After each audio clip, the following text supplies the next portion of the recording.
You see, it's all about a contrived, specious reason to not allow me anything more than what I was given, which was the modicum minimal allowance against the establishment picked candidate. The fact that I chose myself and wasn't picked as a slate of proffered candidates by the DNC in the first place, or the ones that were preferred or suggested to them by local parties, which they did in Biddeford, apparently. You know, the party would tell people who they thought they ought to vote for. Or in the case of York County Democrats, her picture was plastered all over the place. I wasn't even included. They didn't add a picture of me in there. They just let it look like she was the only candidate.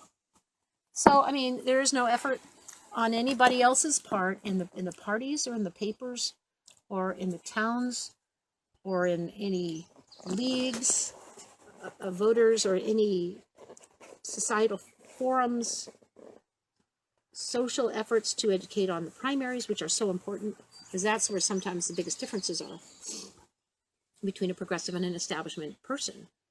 There is such an attempt to shut down discussion.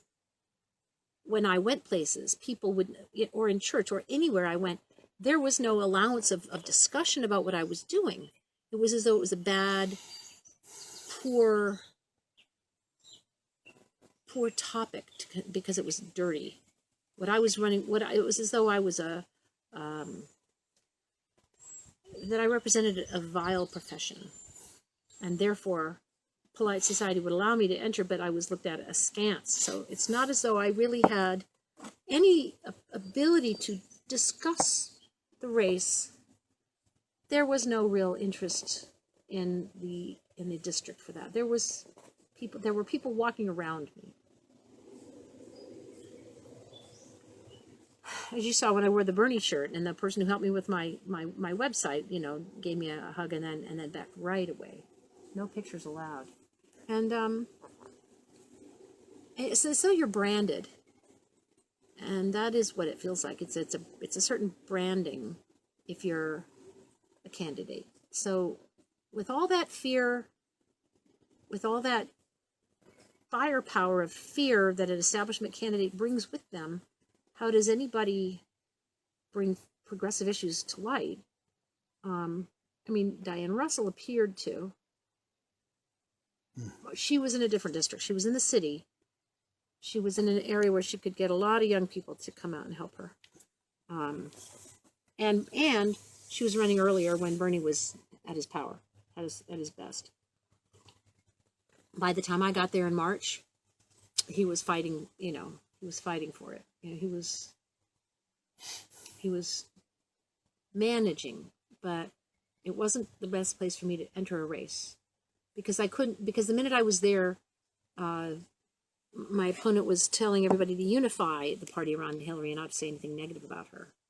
That was the direction from her, seemingly from her, but everybody understood it was from the top down to her.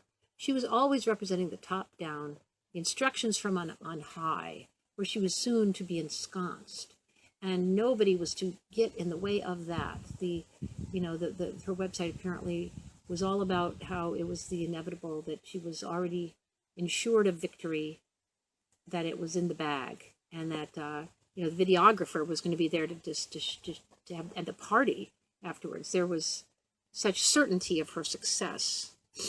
And that can only be when you have vast amounts of people in the party pulling for you, and every quarter in every direction, assuring a win. It can sometimes be an upset, but going against an establishment person who knows the game and has played the game, it was never going to happen. So that's another thing. That why would I have stayed in the race? There must be something wrong with me, or something obdurate or stubborn, something abstinent, something that's always been in my nature, and that looks like a character problem. Difficulty, being a difficult person. I'm known to hang in there for tough things, and that's a benefit. But a lot of people thought, well, maybe she's not going to be able to get along with anybody, and will she embarrass us? People don't like to have a representative that doesn't know her place. Her decorum is at issue.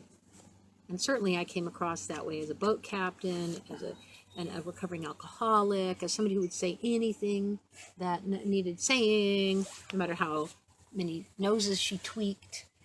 And so, or put out a joint. So not the kind of character,